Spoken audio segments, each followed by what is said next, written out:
방송에서 제공하는 투자 정보는 투자 판단에 대한 조언입니다. 방송에서 제공하는 주식의 가치, 가격 상승 및 가격 하락에 대해서는 방송사에서 보장하지 않습니다.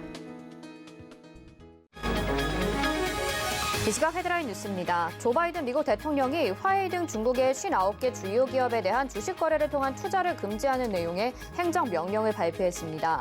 트럼프 전 행정부 때보다 확대된 투자 금지 기업 명단을 내놓음에 따라 경제 분야를 중심으로 한 미중 갈등 구도가 더 악화될 것으로 전망됩니다. 홍남기 부총리 겸 기획재정부 장관이 올해 두 번째 추경 예산 편성을 공식화했습니다. 다만 적자 국채는 발행하지 않고 20조 원 이하로 예상되는 추가 세수만 활용하겠다는 계획이라 이른바 30조 원의 슈퍼 추경을 요구하고 있는 여당과 또 한 번 입장차가 드러나고 있습니다. 식료품 가격 상승폭이 10년 내 최고치를 치솟았습니다. 코로나19 회복 과정에서 치솟은 물류 비용 등과 겹쳐 인플레이션을 더욱 자극할 것이라는 우려가 커지고 있습니다.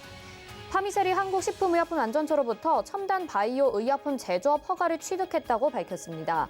이에 따라 세포치료제 및 유전자 치료제 등을 취급하는 첨단 바이오의 약품 위탁 개발 생산 사업을 본격적으로 추진합니다.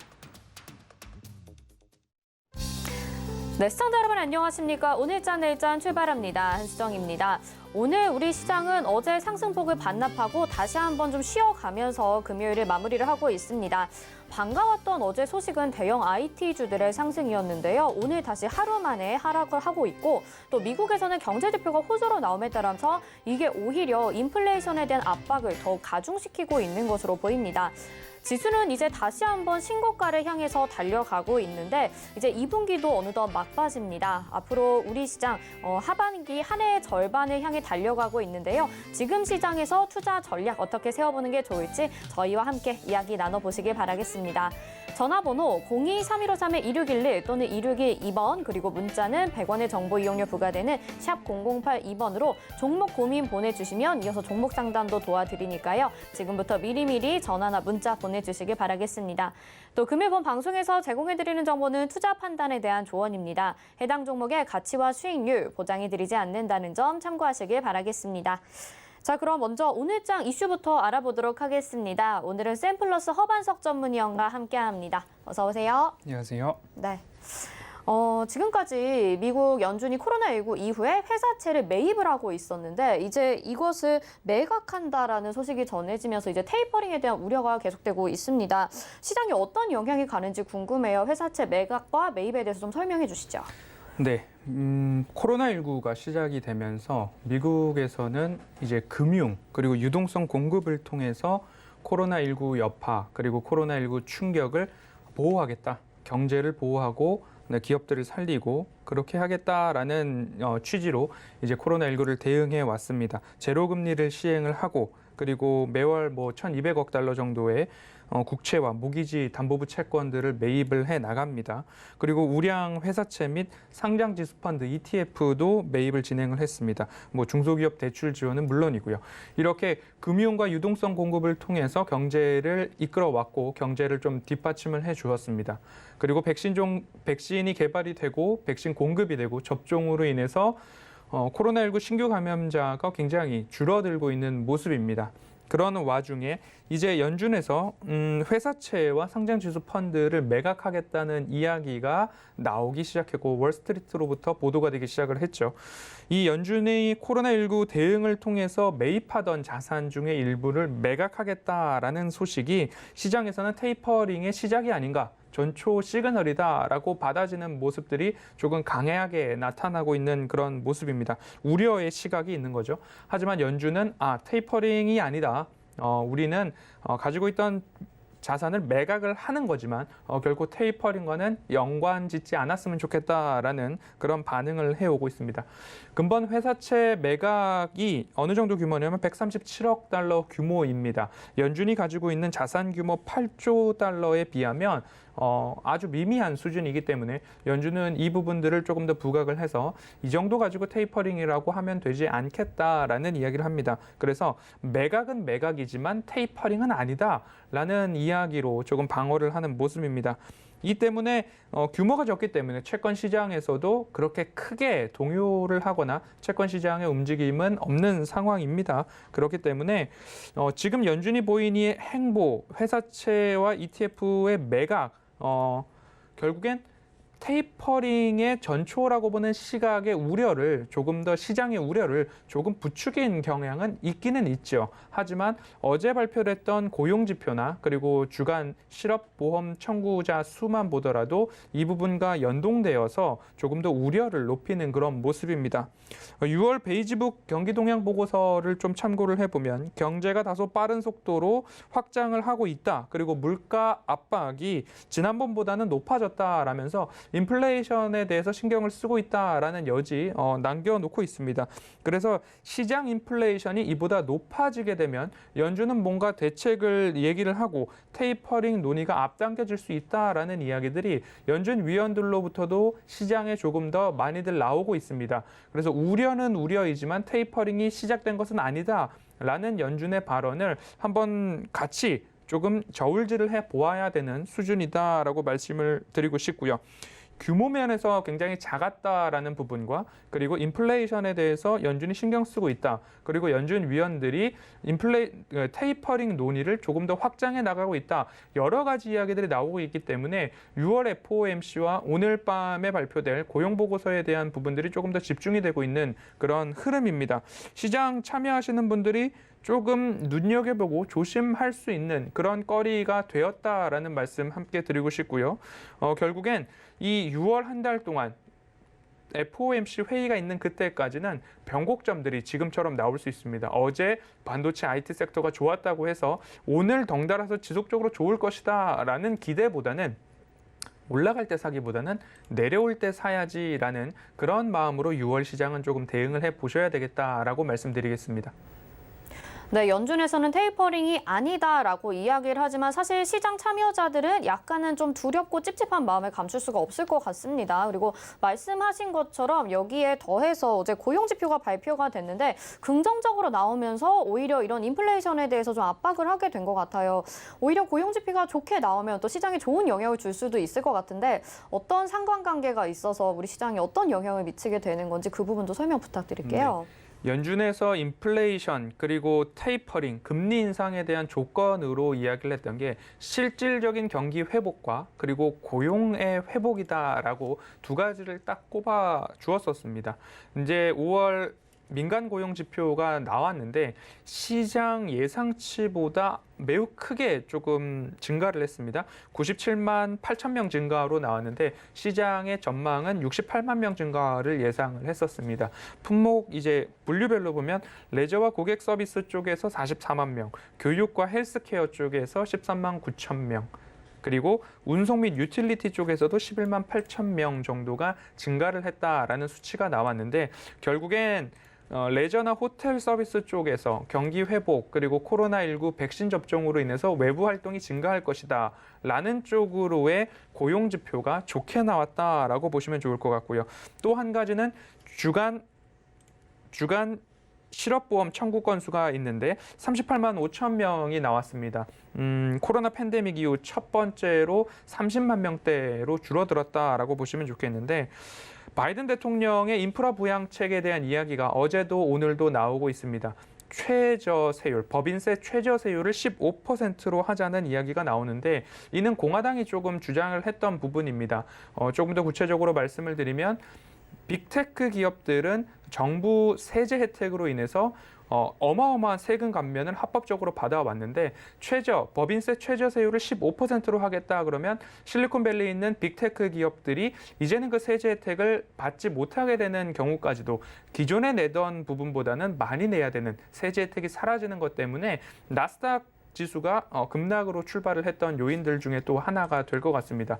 바이든 대통령, 바이든 행정부에서는 9월로 만료되는 기존 부양책을 연이어서 진행을 하려면 현재 계류되고 있는 통과하지 못하고 있는 이 부양책을 통과를 시켜야 하는 부분이기 때문에 법인세 인상보다는 최저세율을 15%로 하고 부양책을 통과시키자라는 합의의 카드로 조금 내보인 듯합니다.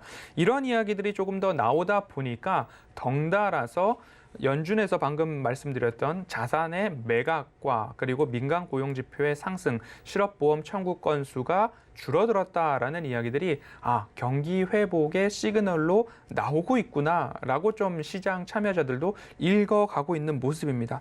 테이퍼링을 앞당길 수 있는 요소, 실질적인 경기 회복, 그리고 또 하나는 고용의 회복, 이 두 가지를 보아야 했고 지금까지 그것을 보아왔는데 이제 그러한 지표들이 하나하나 좋아지고 있다라는 시그널을 우리들에게 보내주고 있기 때문에 이 테이퍼링에 대한 논의가 시작되었고 연준은 누누이 시장에 시그널을 주겠다, 시작하기 전에 안내를 해주겠다라는 이야기가 나오고 있는데 6월 FOMC가 과연 어떻게 점도표가 변하는지, 어떤 발언들이 나오는지 변곡점 꼭 이용을 하셔야 된다. 다시 한번 말씀을 드리고 싶고요. 이제 6월은 이러한 변곡점을 이용을 하셔야 되는데 이러한 것들이 있었죠. 1일은 산자부에서 수출액 발표가 있었습니다. 그리고 2일 베이지북 공개 있었고요. 10일은 한국 선물 옵션 만기일, 15일, 16일 FOMC 회의가 있습니다. 그리고 18일은 미국 선물 옵션 만기일이 있는데 6월을 시작하면서부터 말씀을 드려왔습니다. 5월은 선택과 집중의 5월이라고 시장 참여자분들께, 시청자분들께 말씀을 드렸고 6월은 자발적 장기 투자의 6월이 되어야 하는데 지금 보고 계시는 1일, 2일, 10일, 15, 16, 18일 정도에 있는 이러한 변곡점들을 이용해서 자발적 장기 투자를 하시되 추세 하단에서 나는 뭔가 접근을 하겠다라는 그런 준비를 하시면서 시장을 바라보시면 좋지 않을까라는 말씀에 자발적 장기 투자를 하시되 변곡점을 활용하는 6월로 보내보시면 어떨까라는 말씀 드리겠습니다. 네, 그 변곡점을 활용하자라고 해주시면서 FOMC 회의가 6월 15, 16일 딱 중반에 걸쳐 있습니다. 이 부분 변곡점으로 잘 활용하시면 좋을 것 같고 지금 말씀하시기를 실질적 경기 회복과 고용지표 개선이 좀 정확하게 맞물려 있는 상황이다 이렇게 말씀을 해주셨어요. 세계 경기 흐름을 좀 이 정도로 짚어보고 우리나라 이야기 좀 해보도록 하겠습니다. 두선중공업이 이 원전에 대한 기대감만으로 지금 한미 정상회담 이후에 60%나 상승을 했단 말이에요. 지금 기대감만으로 이렇게 가고 있는데 선 반영이 되는 건지 어떤 건지 궁금하고요. 이 원전에 대해서 계획이나 좀 분석을 해주시죠. 네, 두산중공업이 오늘도 25,400원을 고가로 좀 형성을 했던 그런 모습입니다.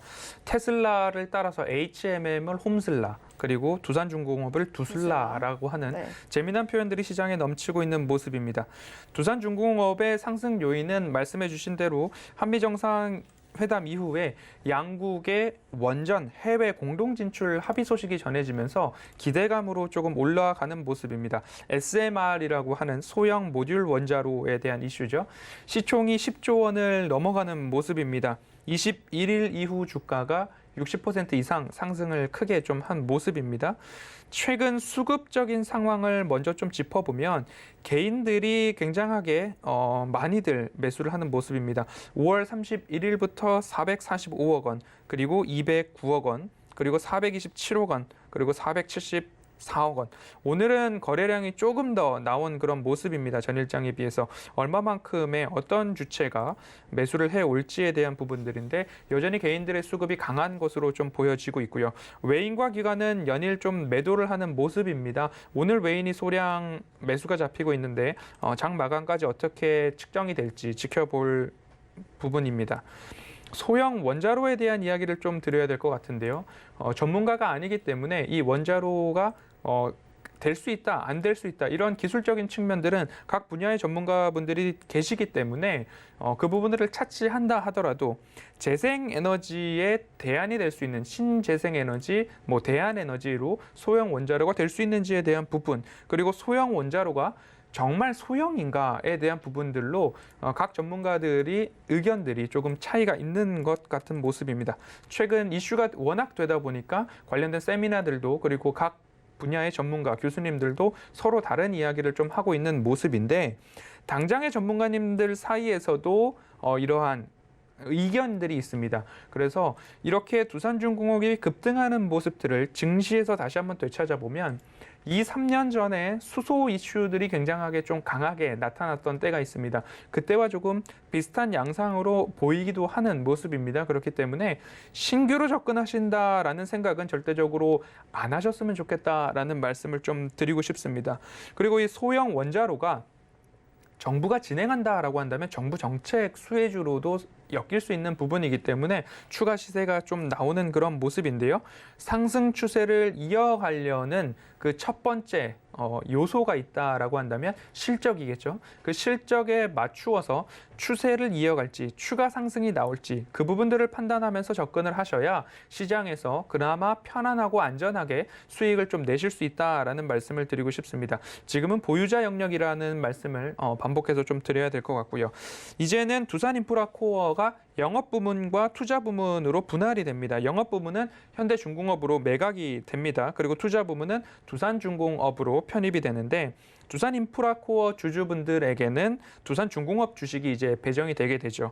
이렇게 시장의 이슈가 좀 주목이 되고 있는 모습들이 소형 원자로나 정부 정책 수혜나 그리고 시세가 나온 종목들로 조금 더 수급이 몰리고 있는 그런 흐름들이기 때문에 신규 접근은 다시 한번 좀 보수적으로 참아 보십사 말씀을 드리고 싶고요.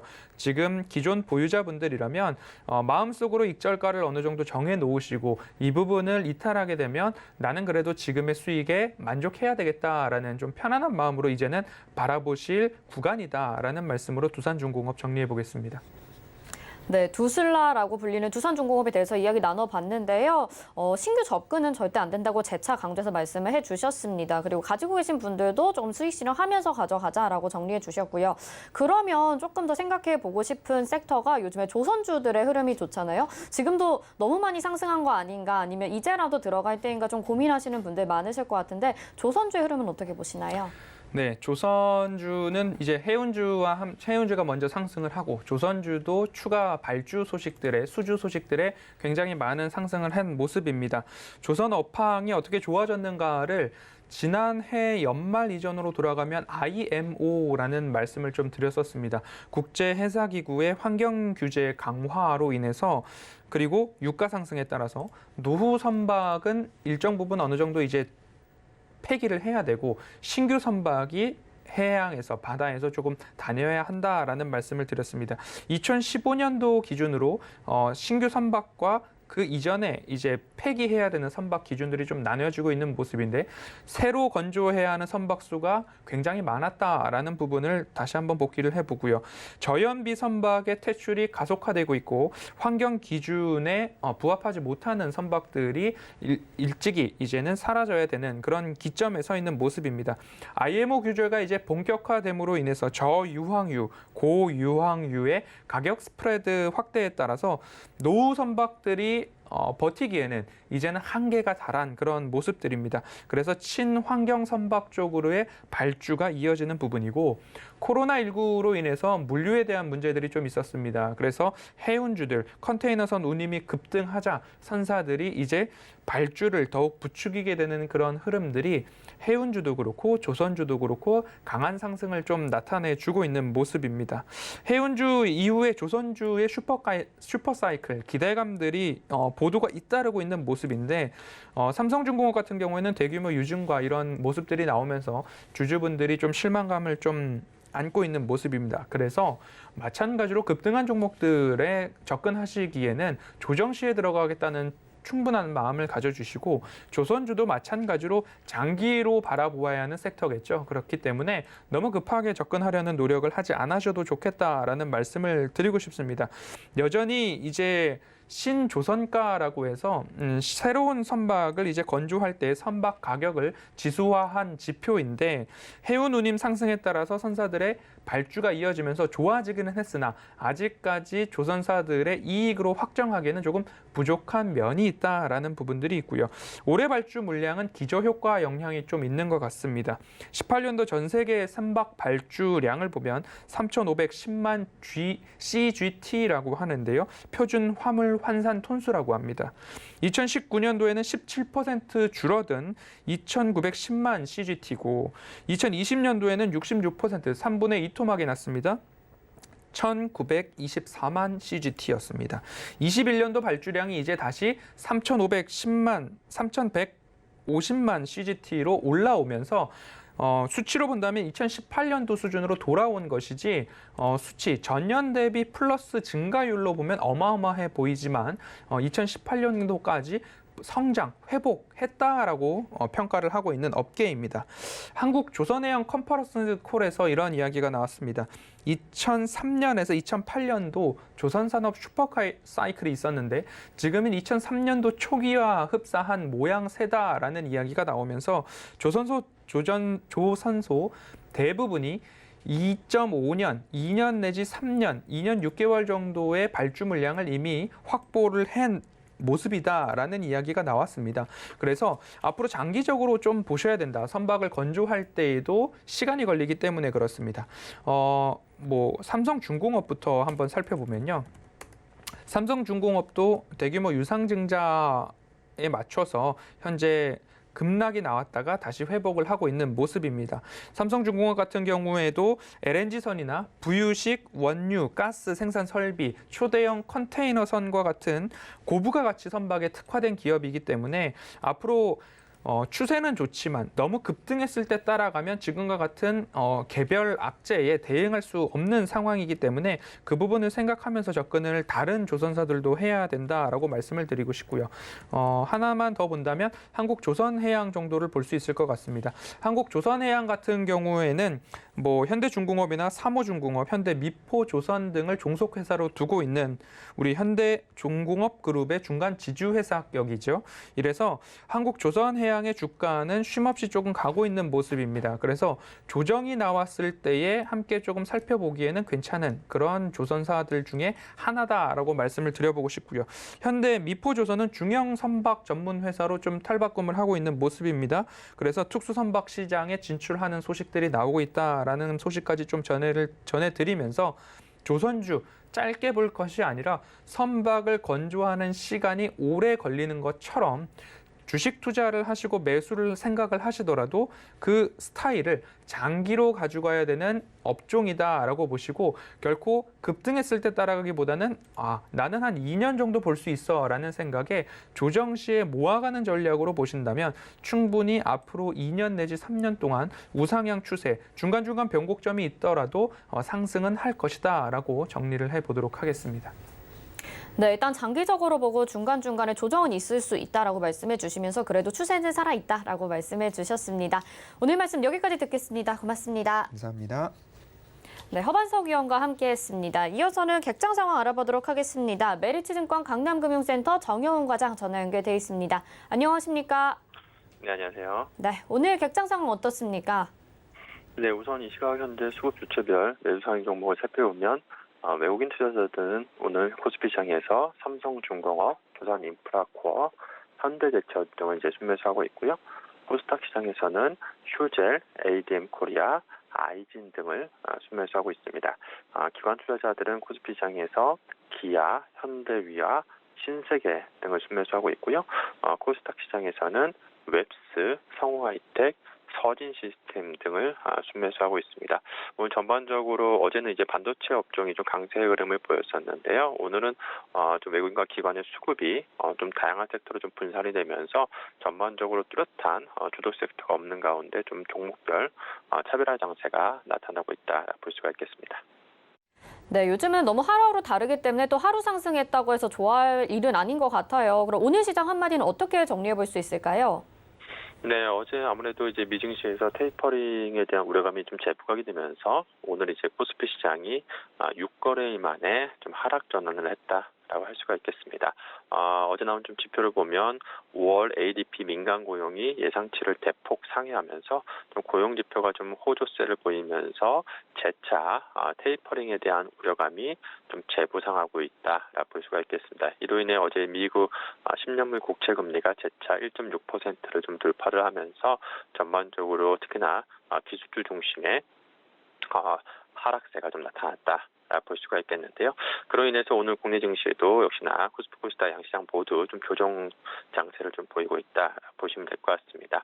이와 함께 지금 바이든 대통령의 인프라 정책 1조 달러 규모의 좀 제한 소식이 좀 전해지면서 관련해서 오늘 국내 증시에서 원전 관련주라든지 신재생 관련주들이 좀 강세 흐름을 보이는 것이 좀 특징적인 그러한 부분이다 볼 수가 있겠습니다.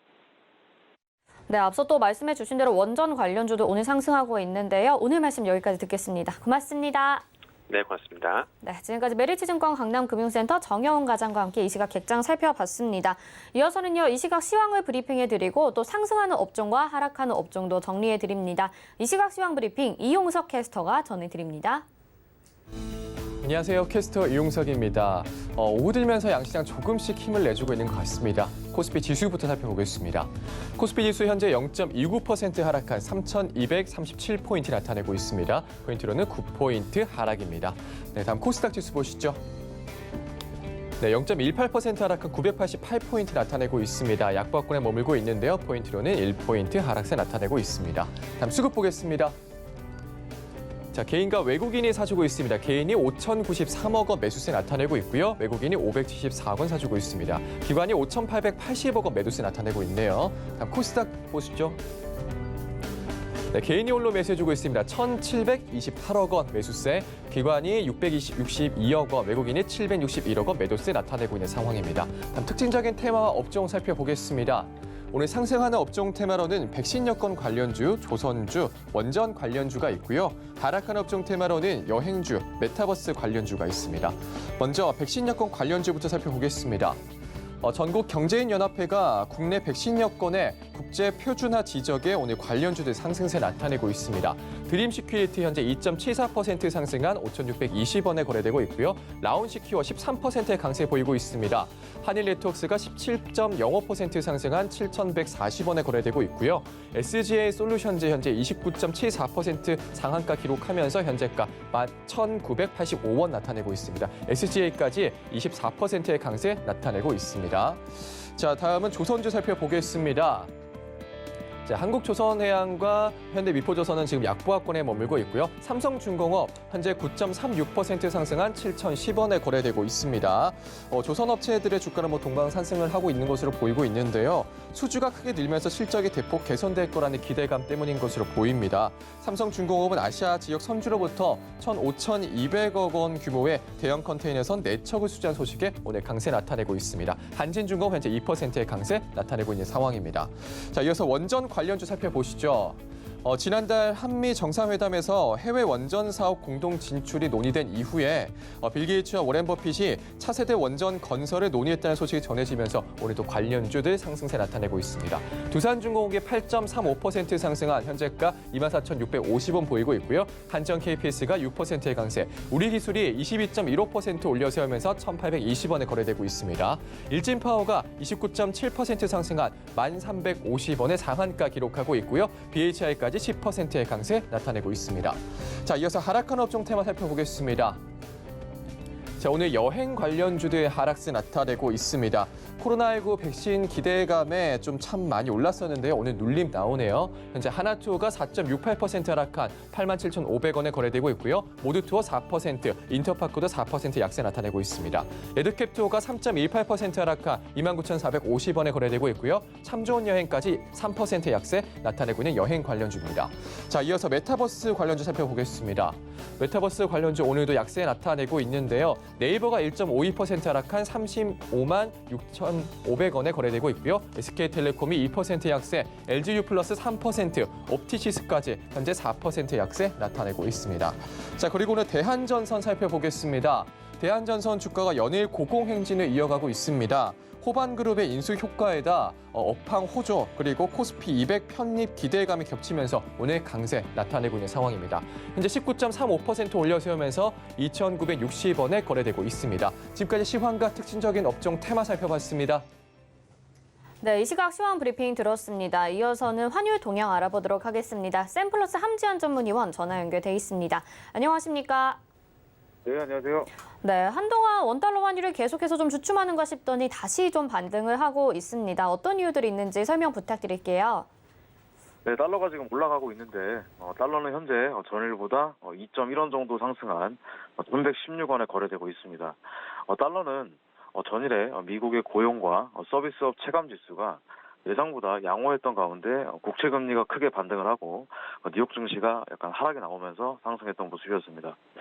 미국의 5월 ISM 서비스업 지수는 64로 시장과 전월 수치를 모두 상회했고 여기에 5월 ADP 민간 고용이 전월보다 97만 8천 명 정도 증가하면서 예상보다 훨씬 큰 호조를 보이면서 연준의 조기 테이퍼링 우려를 자극을 했습니다. 국채금리 상승과 함께 달러의 강세 요인으로 작용을 했고요.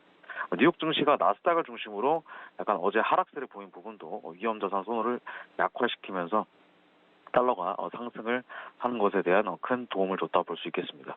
FT에 따르면 팬데믹 시작과 함께 매입한 회사채를 매각하기로 연준은 결정을 했다 이렇게 볼 수가 있습니다.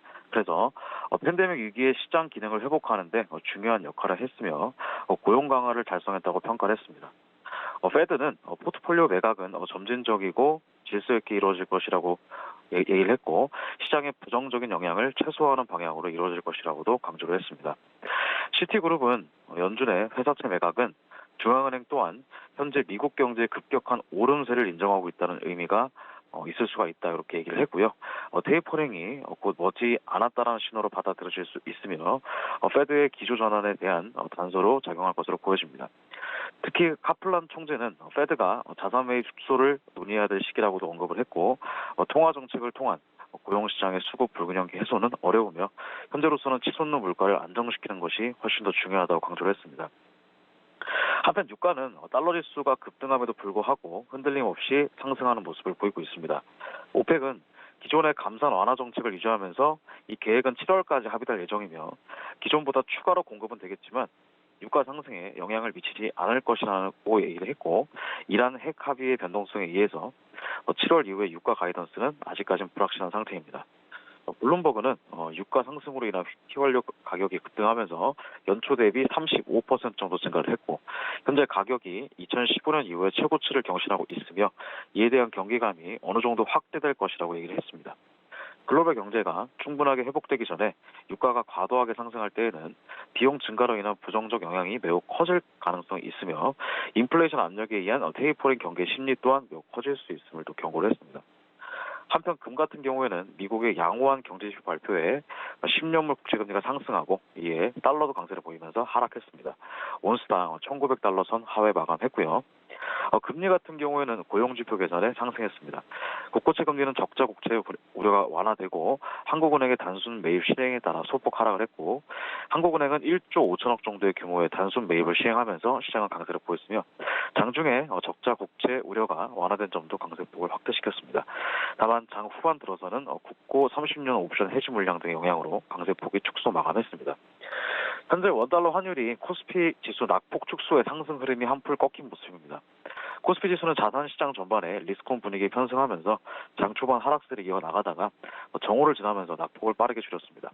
이 과정에서 외국인 주식투자자들은 순매수로 돌아섰고 이에 원달러 환율의 하락 모멘텀도 상당 부분 위축됐습니다.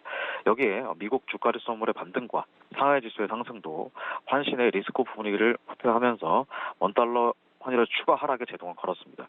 같은 시각 여기 시장에서는 달러 위안 환율은 6.4014위안을 나타내고 있고 달러 인덱스는 0.06% 정도 오른 90.56을 기록하고 있습니다. 외국인 투자자들은 코스피 시장과 코스닥 시장에서 50억 정도 그리고 674억 정도 주식을 매도하고 있습니다.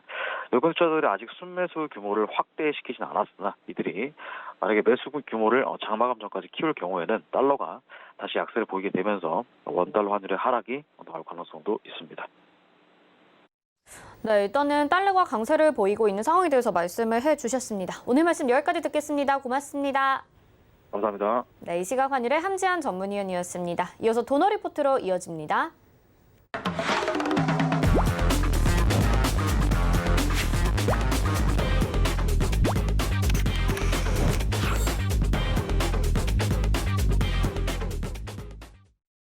네, 돈 걱정 없는 포트폴리오 만들어드리는 시간입니다. 도너 리포트, 오늘은 샘플러스 이주연 전문위원과 함께합니다. 어서 오세요. 네, 안녕하세요. 네, 운영 원칙 먼저 만나보겠습니다. 도너리포트 운영 원칙입니다. 일주일에 2종목만 공개 변경하는데요. 종목 공개 요일은 매주 월요일과 또 게릴라성으로 한 요일에 공개가 됩니다. 종목 공개 시 방송에서 2종목을 소개해드리고요. 그중에서 편입될 종목은 방송 끝나고 3시에 서울경제TV 오늘장 내일장 노란톡방에서 공개합니다. 노란톡 검색창에 서울경제TV 오늘장 내일장 검색하시고 입장하시면 되겠습니다. 네, 지금까지 누적 수익률 만나보시죠. 도너리포트 총 누적 수익률 496.6% 기록하면서 500%를 향해 달려가고 있습니다. 덱스터, 오스템, 네이버, SNK, SM라이프 디자인 보실 수 있고요. 15.9%, 17.7%, 15.2% 이렇게 좋은 수익률 기록을 해줬었습니다. TS 인베스트먼트가 24.2%란 수익 내줬었고요. 우성사료 16.6%, IHQ가 12.5%로 포트 제외된 구간이었고요. 보성파워텍이 12.7%, 엠게임이 10.1%로 수익 달성을 했습니다. 다음은 보령제약이 12.9%, 대성파인트 12.4%, SM라이프 디자인 한 번 더 들어가서 23.5% 수익률 기록을 해줬었고요. HMM이 포트 제외된 구간 20.2%입니다. 그래서 더 추가로 수익 내신 분들도 있으실 거고요. 다음 종목들 현대코퍼레이션 0.5% 구간에서 포트 제외됐고 신성 델타테크가 15.4%로 목표가 달성하고 나왔습니다. 현재 포트 보겠습니다. 현재 총 5종목 담겨 있는 상황인데요. 포트 제외시킨 종목이 있습니다. 오늘 한전산업을 4.1% 수익 구간에서 포트 제외시킬 거고요. 나머지 종목들 메디포스트, 금호석유, 대상 약간 부진하고 있는데 근데 남해화학이 1.5%로 수익 중입니다. 네, 이렇게 현재 포트까지 알아봤는데요. 현재 포트에 대한 AS 들어보기 전에 오늘 시장에 좀 이야기 나눠보려고요. 오늘 이제 원전 관련주 그리고 윤석열 관련주들도 약간 윤석열 관련주 안에서 희비가 좀 엇갈리는 종목들도 있는 것 같습니다. 하나씩 좀 자세히 설명 부탁드릴게요. 네. 오늘 일단 시장 흐름부터 이제 조금 말씀드리고 그리고 이제 섹터 이야기들을 좀 드릴 텐데 지금 전체적으로 시장 흐름 굉장히 괜찮습니다. 어저께도 이제 시장에 대해서 이야기 드릴 때 전고점을 일단 넘어서는 흐름이 어저께 나왔기 때문에 오늘은 음봉으로 눌릴 가능성이 좀 높지 않겠나라고 말씀드렸는데 음봉 눌림이 나와줬었고요. 장중에 이제 노란톡방에서 이제 제가 저점 구간을 좀 형성하는 위치에 놓여 있다라고 말씀드렸는데 그때부터 이제 상승 흐름 계속 올라와서 지금 아래 꼬리를 길게 달았습니다. 방송을 계속 보시는 분들께서는 아시겠지만 제가 이 아래 꼬리 길게 나오는 부분에 대해서 굉장히 좀 안 좋아하는 안 좋게 얘기하는 경향이 많은데 보시면 앞쪽에 이제 죄송합니다. 저점권에서 이렇게 잡히는 아래 꼬리와 고점권에서 잡히는 아래 꼬리 차이는 확연하게 있다라는 부분을 아셔야 될 것 같고요. 꼬리가 길게 잡힌다라는 것은 매수세가 좀 강하다라고 해석이 되는 부분이긴 한데 일단 이게 고점권에서 이렇게 잡히는 부분은 여러분들이 이제 차트를 보면서 팩트 체크를 한번 해보신다면 좋은 흐름이 나오지 않았던 경우가 훨씬 더 많다는 것을 알 수 있을 겁니다. 그래서 일단 지수적인 흐름에서는 이 꼬리 잡힌 부분을 생각한다면 월요일 날 아침부터 시가를 굉장히 좀 강하게 올려서 상승 출발을 해줘야지 시장이 고점을 돌파하고 가는 그런 흐름이 만들어질 거고요. 그러지 못하다고 하면 이 꼬리 내에서의 움직임으로 마감될 가능성이 좀 굉장히 높습니다. 음봉이 이렇게 이제 하나 더 떨어질 수 있다라고 생각을 해두시고 일단 오늘 저녁에 미증시 영향에 따라서 좀 많이 움직일 텐데 간밤에 나온 이제 이야기들이 하나가 그 회사채 무제한 매입을 하던 부분을 이제 다 매각하겠다라고 이야기가 나왔습니다. 연준에서. 그래서 그 부분 때문에 이제 금리 인상으로 가는 그런 신호가 아니냐 이런 이야기가 나왔는데요. 그렇게 생각을 시장이 좀 받아들여서 어저께 미국 증시가 조금 빠졌다라고 볼 수 있는 부분이 아닐까라고 생각이 들고 오늘은 우리나라 증시 미증시 영향에 따라서 조정을 살짝 받았지만 어쨌든 이 단기 이평선이 지금 이격이 좀 벌어진 상황에서 울선을 종가 기준으로 이탈하게 될 경우는 조정이 좀 큰 폭으로 나올 수 있다라는 부분 항상 생각을 해두시고요. 일단 우리가 이 3,200포인트라는 구간을 계속 저항으로 이렇게 봐왔기 때문에 그리고 실질적으로 이렇게 이제 저항을 받았었기 때문에 이 구간까지는 내려온다면 지지를 받는 그런 흐름이 좀 이어질 가능성이 높다 이렇게 생각을 하시고요. 만약 월요일 날 아침부터 미국 증시가 오늘 밤에 굉장히 좋아서 월요일 아침부터 시세가 이렇게 올라간다고 하면 신고가로 굉장히 괜찮은 흐름이 나와줄 가능성 높지만 그러지 못하다고 하면 3,200포인트까지는 일단 조정을 생각해 두시고 접근을 하는 게 좋겠다 이렇게 말씀드리겠습니다. 아마 그 대형 섹터들 중에서 자동차 섹터가 지금 기술적으로 봤을 때는 치고 갈 가능성 상당히 높다라고 보여지거든요. 그렇다면 현대차나 기아차, 현대위아 뭐 이런 대형주 위주의 시세가 좀 나올 가능성, 자동차 섹터 내에서의 만도라든지 이런 부분들이 조금 시세에 나올 것 같고요. 그리고 IT 섹터가 크게 무너지지 않고 잘 지켜준다고 하면 제 생각에는 좀 상승 흐름 이어질 가능성 높다 이렇게 보여집니다. 오늘 삼성전자 눌림이라고 생각되는 구간이고 저항자리 어저께 이제 올라왔기 때문에 만약 추가적인 상승 흐름 나온다면 좀 강할 것 같다. 그러니까 뭐 삼성전자도 오르고 자동차 섹터도 올라준다면 시장 굉장히 강할 수 있겠죠. 그 부분까지 한번 생각을 해보시고 시장은 그렇게 이제 정리를 하시면 될 것 같고요. 일단 오늘 시장이 이제 괜찮게 움직이는 데에는 지금 특징 섹터가 보면 뭐 보안 관련주들도 있긴 한데 이 부분은 지금 정부 관료가 라운시큐어에 이제 방문을 하면서 이제 요 블록체인 관련된 기술을 갖고 있는 기업들이 전체적으로 좀 부각을 받으면서 좀 올랐다라고 볼 수 있겠고 나머지 지금 섹터들 내에서의 강한 흐름을 보이는 부분이 아무래도 원전을 빼놓을 수는 없을 것 같습니다. 그래서 뭐 일진파워라든지 지금 원전 관련주들이 굉장히 좀 강하게 움직여줬는데요. 지금 상한가도 가 있고 또 관련주들 중에서 뭐 우리기술 지금 또 급등이 나오고 있고요. 그리고 뭐 보성파워텍 우리가 이제 의리라고 부르면서 이야기를 했던 종목이죠. 그래서 보성파워텍도 뭐 지금 강세 흐름이 나와주고 있는 부분인데 다 원전 관련된 이야기입니다. 요게 지금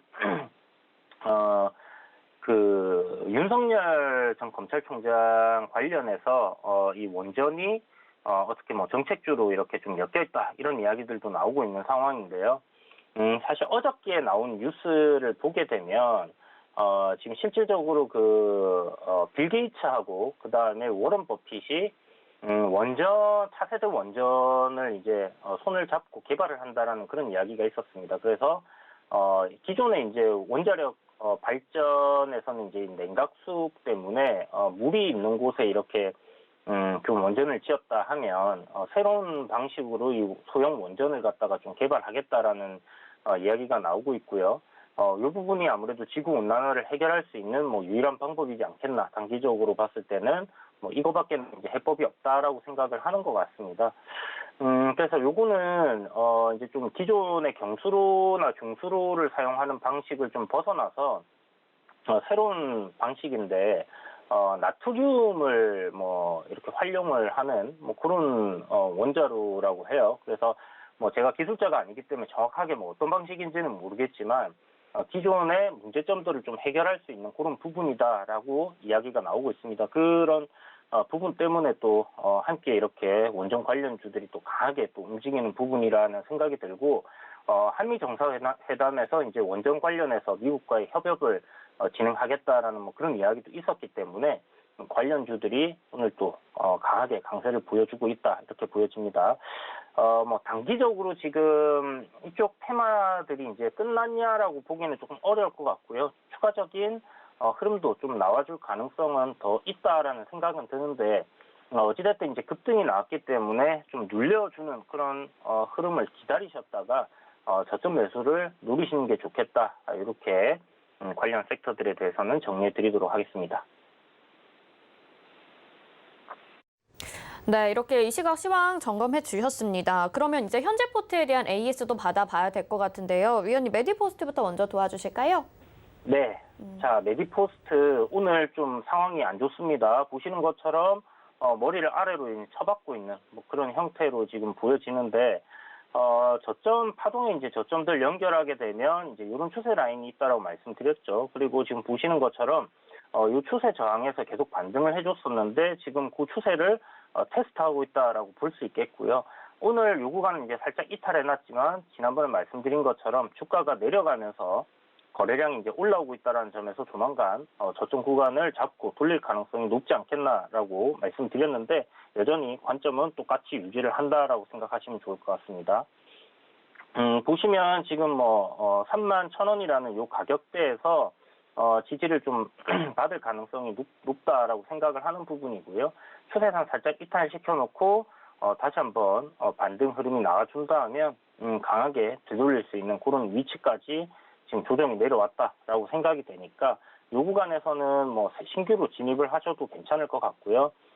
손절선 지금 좀 제가 앞전에 넓게 좀 잡아놓은 손절선이 있었는데 그 구간 이탈하지 않는다면 매기포스트는 전체적으로 큰 그림에서 월봉상의 파동을 봤을 때 그냥 눌림 구간이다라고 생각을 할 수 있을 것 같아요. 그래서 큰 흐름에서 지금 조정이 나오는 그런 구간에서의 이런 하락을 돌리기 위한 파동이 만들어지고 있는 부분이다라고 생각을 하시고요.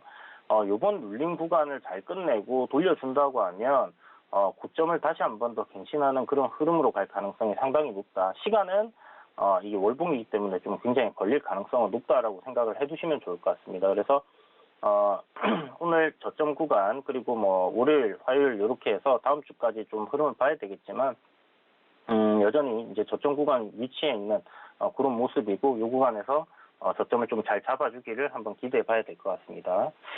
자, 그리고 다음 종목은 금호석유인데요. 계속 박스권 흐름 이어가고 있습니다. 주봉상 보게 되면 이렇게 이제 급락이 한 2주 정도 나왔고 그리고 나서 양봉 하나 나와주고 거래량을 죽이면서 지금 변동성을 좀 죽여놓은 그런 상황이죠.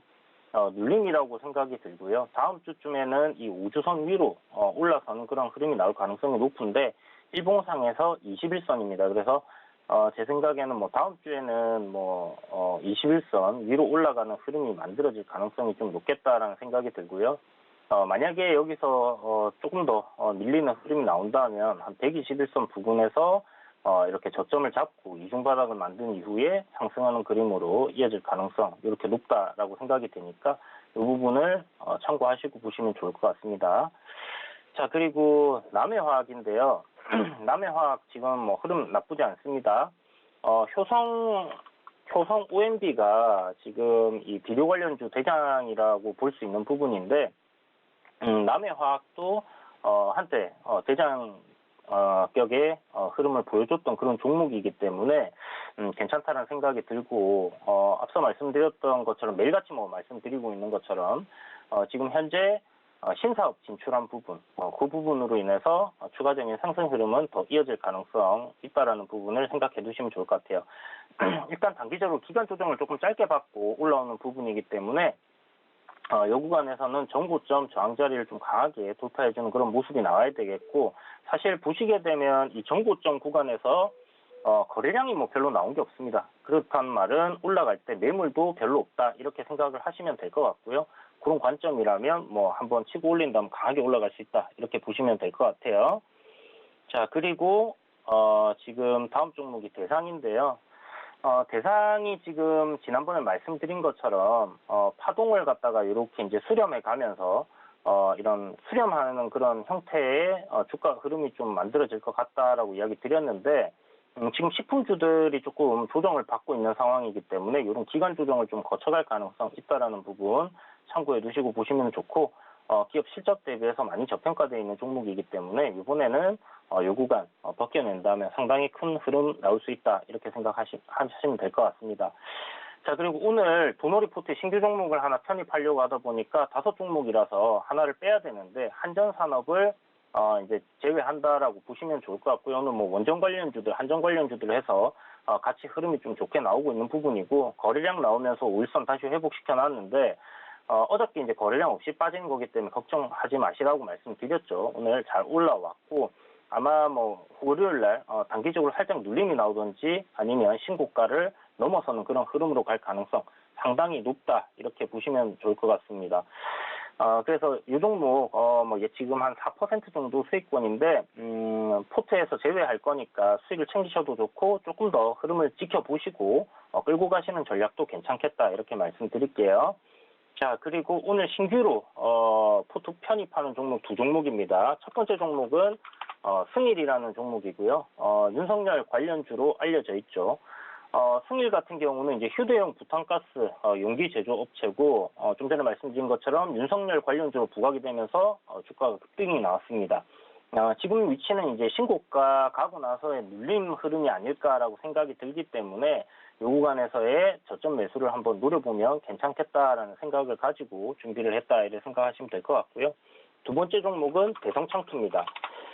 대성창투는 이제 엔젤 투자, 창투사 말 그대로 이제 투자 회사죠. 인베스먼트 이런 회사들과 함께 좀 움직이는 그런 모습인데 이 종목의 모멘텀은 이제 승리호 중국에서 이제 개봉을 했다라는 부분, 그리고 크랩톤 관련주라는 거. 크랩톤이 이제 7월쯤 6월 말이나 이제 7월쯤 해서 상장 이야기들이 좀 나올 가능성이 높다라고 생각을 하는데 그와 같이 보시면 좋겠다라는 생각이 들고요. 그리고 한 가지 더 이준석 관련주로 지금 엮여 있습니다. 오늘 넥스타이라든지 삼보산업이라든지 그리고 대성창투 이렇게 해서 이제 세 종목이 이준석 관련주로 엮여 있는데요.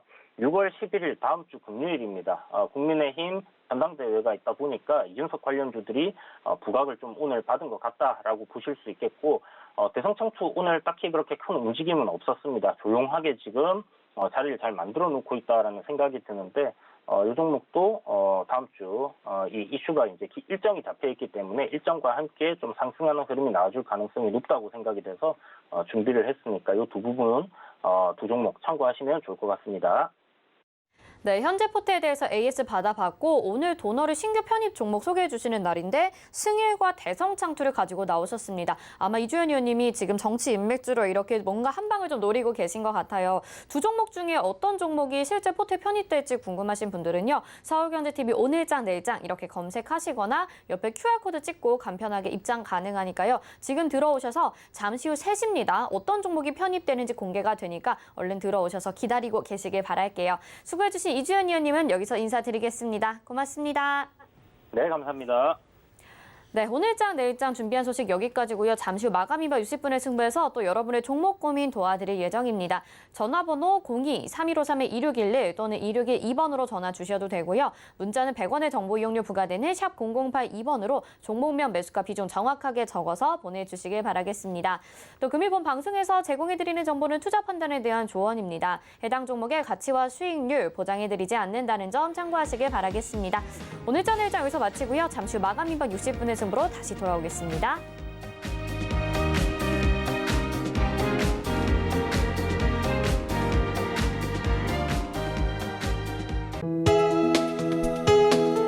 본 방송에서 제공하는 투자 정보는 투자 판단에 대한 조언입니다. 방송에서 제공하는 주식의 가치, 가격 상승 및 가격 하락에 대해서는 방송사에서 보장하지 않습니다.